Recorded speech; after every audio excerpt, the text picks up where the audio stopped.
नेटवर्कवर असणारे आरोपी, हिस्ट्री शीटरवरती असणारे आरोपी यांना तपासण्यात आलं. त्याचप्रमाणे काही गुन्ह्यामध्ये पाहिजे आणि फरारी असणारे आरोपी पकडण्यासाठी प्रयत्न करण्यात आले. या दरम्यान मोळ पोलीस स्टेशन अंतर्गत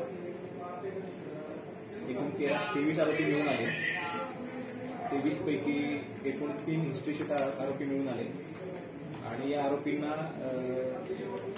पोलीस स्टेशनला बोलवून पुन्हा गुन्हे न करण्याबद्दल समज देण्यात आली. अशा पद्धतीच्या ऑल आउट ऑपरेशनची कारवाई होती. एक अतिशय उत्कृष्ट कामगिरी मोळ पोलीस स्टेशनने केलेली आहे.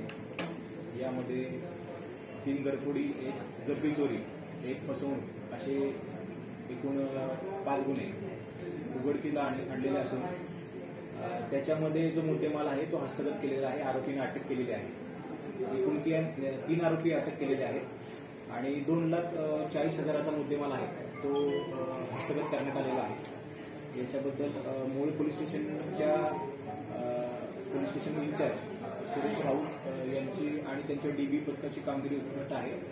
ही कामगिरी पोलीस अधीक्षक सर अतुल कुलकर्णी सर आणि additional SP sir Pritam Yawalkar sir यांच्या मार्गदर्शनामध्ये करण्यात आली. थँक्यू.